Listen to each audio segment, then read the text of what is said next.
अगर मैं किसी को कहता हूँ कि मैं शाम तक आपके पास आ जाऊँगा तो हम यूज़ करते हैं I will be there by 6 o'clock या बाय इवनिंग, या फिर कई बार हम लगाते हैं I will be there till 6 o'clock, और कई बार हम तक के लिए अनटिल भी लगाते हैं। सो तक की इंग्लिश होती क्या है, जैसे 6 बजे तक, शाम तक, सुबह तक। बाय होगी, टिल होगी या अनटिल होगी। अब तीनों का मतलब क्या है, तक ही होता है, लेकिन अनटिल को जब हम कैजुअली बोलते हैं तो हम टिल भी बोल देते हैं, और अमेरिका में तो इसे और भी शॉर्ट कर दिया जाता है, TILL में से एक एल को गायब करके टिल शॉर्ट में बोलते हैं। तो अब अनटिल कहो, टिल कहो, दोनों का मीनिंग सेम ही होता है। बट अगर आप बात करते हो बाय का मतलब भी तक है, लेकिन इनके यूजेस में डिफरेंस होता है। अब बाय जो होता है वो हमें यूज़ करना होता है, जैसे कि अगर मैंने सेंटेंस बोला आई will be in the office by evening, यानी मैं शाम तक ऑफिस में आ जाऊंगा। यहाँ पे इसका मतलब क्या कि वो काम हमने शुरू नहीं किया, किसी भी समय, किसी भी एक टाइम पीरियड के दौरान बीच में उस काम को हम कर लेंगे। जैसे मैंने कहा I will be in the office by 6 o'clock, यानी शाम के 6 बजे तक मैं ऑफिस में आ जाऊंगा। It means right now I am not in the office, यानी कि अभी मैं ऑफिस में नहीं हूँ।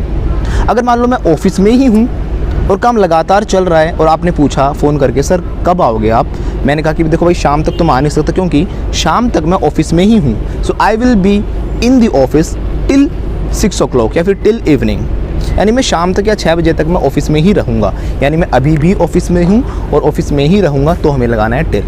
यानी हमें जो बाय और टिल उसमें डिफरेंस ये पता चला, बाय मतलब एक टाइम पीरियड है, उसके बीच में उस काम को हम कभी भी कर देंगे, उसको हम बोलते हैं बाय। यानी ये बाय जो है वो एक डेडलाइन को शो कर रहा है। किसी मान लो आपको एक फॉर्म भरना है, ठीक है, और मैंने कहा कि भाई 10 तारीख इसकी लास्ट डेट है, तो आप इस फॉर्म को भर देना। तो मैंने पूछा भाई कब भरोगे इस फॉर्म को, when will you fill this form. So आप क्या कहोगे, I will fill the form by 10, यानी 10 तारीख तक मैं भर दूंगा, यानी 8 को हो सकता है, 9 को हो सकता है, 10 को, 7 को, 6 को, आप किसी भी तारीख को इस फॉर्म को भर दोगे।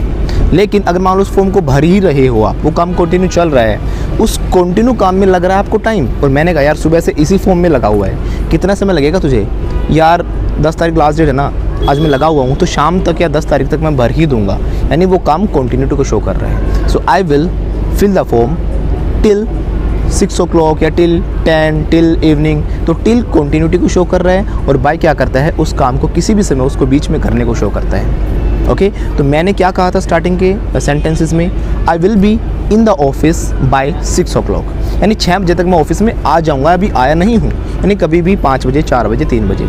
लेकिन अगर मैं यूज़ करता हूँ till, I will be in the office till 6 o'clock, इसका मतलब क्या है, मैं अभी ऑफिस में हूँ और 6 बजे तक ऑफिस में ही रहूँगा। अब जैसे मैंने पूछा भाई पार्टी कब दोगे तुम, राइट, अब आप कहोगे सर मैं शाम तक आज पार्टी दे दूँगा। अब शाम तक पार्टी देने का मतलब क्या हुआ, यानी 4 बजे, 5 बजे, 6 बजे, कभी भी शाम तक मुझे आप पार्टी दे दोगे, अभी आप कुछ और काम कर रहे हो। इट मीन्स पार्टी अभी शुरू नहीं हुई है। जैसे कि मैंने कहा भाई पार्टी कब दोगे, तो पार्टी देना पहली बात तो ध्यान रखना, गिव पार्टी नहीं होता, पार्टी देना होता है throw a party. So when will you throw me a party, तो आप जवाब दोगे I will throw the party by 6 o'clock, यानी 6 बजे तक मैं पार्टी दे दूँगा, यानी 5 बजे, 4 बजे, किसी भी समय दे सकते हो।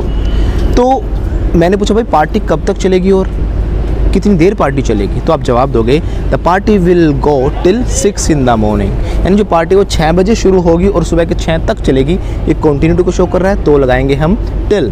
क्या लगाएंगे, टिल। तो बादशाह ने क्या बोला था भाई पार्टी चलेगी till 6 in the morning, so party चलेगी till 6 in the morning, it means party will go till 6 in the morning। और पार्टी दोगे कब, भाई शाम तक दे दूंगा, I will throw the party by evening. तो यहाँ पे हमने बाय और टिल दोनों को एक ही सेंटेंस में डाल दिया है, जिससे आई थिंक आपको बाय और टिल में डिफरेंस क्लियर हो गया होगा। टिल लगाओ, अनटिल लगाओ, दोनों का मीनिंग सेम ही होता है। I hope this is clear to you and it is clear, so please do subscribe to our channel and hit the bell icon.